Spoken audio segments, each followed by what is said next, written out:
Hello students, welcome to CS booster channel. और आज हम एआई की प्लेलिस्ट में अपना अगला टॉपिक स्टार्ट करने वाले हैं जिसका नाम है टाइप्स ऑफ आर्टिफिशियल इंटेलिजेंस। जी हाँ, अगर हम आर्टिफिशियल इंटेलिजेंस की बात करें तो हम इसको डिवाइड कर सकते हैं टू टाइप से। तो number one we have is we can divide the artificial intelligence based on its capabilities या एबिलिटीज। अगर हम बात करें इसकी कैपेबिलिटीज और एबिलिटीज के बारे में तो हम इसको डिवाइड कर सकते हैं नैरो एआई में, हम डिवाइड कर सकते हैं सुपर एआई में, and we can say we have a general AI. Now अगर हम इसको डिवाइड करें इसकी फंक्शनैलिटीज के according, so we have reactive machines, we have limited memory, we have theory of mind, we have self awareness AI. इनके बारे में एक एक करके अब हम डिस्कस करने वाले हैं। So first one we have is artificial narrow intelligence. Now what is artificial narrow intelligence? इसको हम वीक एआई भी बोलते हैं। वीक एआई क्यों बोलते हैं? क्योंकि ये क्या करता है, एक स्पेसिफिक डोमेन पे फोकस करता है। So it involves machine that can perform only a narrow defined set of specific tasks. ये एक पर्टिकुलर एरिया पर ही काम कर सकता है। फॉर एग्जाम्पल अगर आप बात कर रहे हैं सीरी, एलेक्सा एंड कोर्टाना की, तो ये सब क्या करती है, ये भी आपके पर्टिकुलर चैटबोर्ड्स हैं, ये आपको एक पर्टिकुलर एक्शन का रिएक्शन दे सकती हैं। इनकी डोमेन बहुत स्पेसिफिक होती है। So this type of artificial intelligence specialises in one area and solves one problem. इसके एग्जाम्पल में आप ले सकते हैं Siri, Alexa, AlphaGo, Sophia, self driving car, Tesla.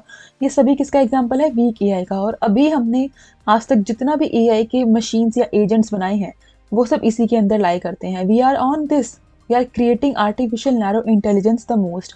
इसके बाद नेक्स्ट है आपके पास, next type of artificial intelligence is general intelligence. अब देखो, इन्हीं को हम क्या बोलते हैं? Stages of artificial intelligence. इन्हीं डिवीजन को हम स्टेजेस भी बोलते हैं।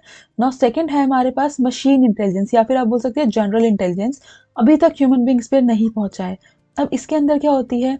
It refers to a computer that is as smart as a human across the board. यानी कि ये उतना ही स्मार्ट मशीन होगा जितना एक ह्यूमन है, तो बिल्कुल ह्यूमन के माइंड के जैसे। तो अभी तक ह्यूमन बीइंग ने ऐसा कुछ भी क्रिएट नहीं किया है जो उसके माइंड के जैसे ही काम करे, या बिल्कुल एक ह्यूमन बीइंग की कैपेबिलिटीज को अपने अंदर स्टोर करे। तो अभी तक हम इस टाइप ऑफ इंटेलिजेंस पे नहीं पहुंचे हैं, बट हाँ, we are still working on this stage. इसके बाद जो हमारे पास स्टेज है या फिर third type of artificial intelligence है, दैट इज सुपर इंटेलिजेंस। अब देखिए इसमें क्या है, इट हैव मशीन कॉन्शियसनेस, यानी कि मशीन के पास खुद की थिंकिंग एबिलिटी है, खुद की थिंकिंग पावर है, जो कि अभी तक पॉसिबल नहीं है। सो सी गाइस, अगर हम अभी तक जनरल एआई ही नहीं बना पाए हैं तो how can we create a super AI, right? So machine consciousness के अंदर आपका क्या है, बेसिकली एक ह्यूमन से भी ज़्यादा intelligent.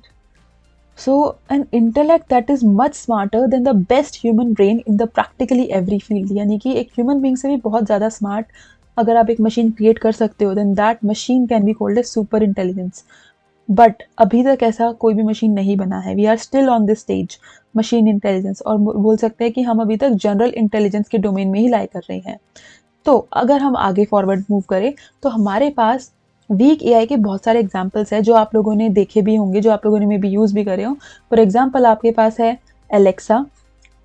It is a device by Amazon. Now based on your question it gives you answer, और आपका टास्क परफॉर्म भी होता है। फॉर एग्जांपल आप अपने आईओटी डिवाइस को इससे कनेक्ट कर सकते हैं, एंड देन आपको अगर लाइट ऑन करनी है, लाइट ऑफ करनी है, या कोई भी अप्लायंसेज आपने इससे कनेक्ट करे हैं, आप उनको स्विच ऑन स्विच ऑफ करना चाहते हो तो ये वो भी करती है। Other than this, songs, videos and basic commands he perform कर सकती है। Now you have Tesla. Tesla is a self driving car. इसके बारे में आप लोगों ने पढ़ा भी होगा, देखा भी होगा। Now you next you have is Sophia. Now Sophia is an example of weak artificial intelligence. आप लोगों ने इसके इंटरव्यूज यूट्यूब पे ज़रूर देखे होंगे, न्यूज़ में आपने इसके बारे में ज़रूर सुना होगा। Next you have is AlphaGo system. Now AlphaGo system is just like, आपने जैसे हिस्ट्री ऑफ आर्टिफिशियल इंटेलिजेंस में, यानी कि इसे प्रीवियस लेक्चर में पढ़ा होगा, you have a IBM deep blue system जिसने वर्ल्ड चैंपियन गैरी कैस्पराव को डिफीट किया था। सेम ऐसे ही हमारे पास एक एल्फागो सिस्टम भी था। Now next you have is types of artificial intelligence based on its functionalities. Now अगर हम इसकी फंक्शनैलिटीज की बात करें तो नंबर वन जो हमारे पास आर्टिफिशियल इंटेलिजेंस है, that is reactive AI. Now जैसा कि इसका नाम सजेस्ट करता है रिएक्टिव, यानी कि किसी भी पर्टिकुलर एक्शन का ये हमें क्या देगा, रिएक्शन देगा। सो इसके पास क्या होता है, प्रेजेंट डेटा होता है, ये सिर्फ करंट सिचुएशन पे काम करता है। ये किसी भी स्टिमुलस पे हमें सिर्फ एक रिएक्शन परफॉर्म करके देगा। सो reacts to the stimuli and does not have memory। इसके अंदर कोई मेमोरी नहीं होती। से फॉर एग्जांपल हम बोल सकते हैं IBM का चेस प्रोग्राम जिसने कि गैरी कैस्परोव को डिफीट किया था। तो that is an example of reactive AI, जहाँ पे आपके पास एक एक्शन परफॉर्म होता है and based on that action सामने वाली जो एआई मशीन है, एआई एजेंट है, वो क्या करता है, एक रिएक्शन परफॉर्म करके देगा। Now second one you have is limited memory. Now अब देखो लिमिटेड मेमोरी में क्या होता है, एक मेमोरी एलिमेंट होता है, इसके पास पास्ट एक्सपीरियंस को स्टोर करने के लिए एक टेम्परेरी या लिमिटेड मेमोरी होती है, जिसके बेस पर ये क्या करेगा, आगे आने वाली सिचुएशंस को अच्छे से रिस्पॉन्ड कर पाएगा। So it can make improved and informed decisions by studying the past data from its memory. ठीक है, तो ये क्या करता है, पास्ट से डेटा उठाता है और एक बहुत अच्छा और इम्प्रूव डिसीजन लेने में ये इसकी हेल्प करती है। ना देखो इसके अंदर क्या होता है, एक टेम्परेरी मेमोरी होती है, आप बोल सकते हैं एक शॉर्ट लिव्ड मेमोरी होती है।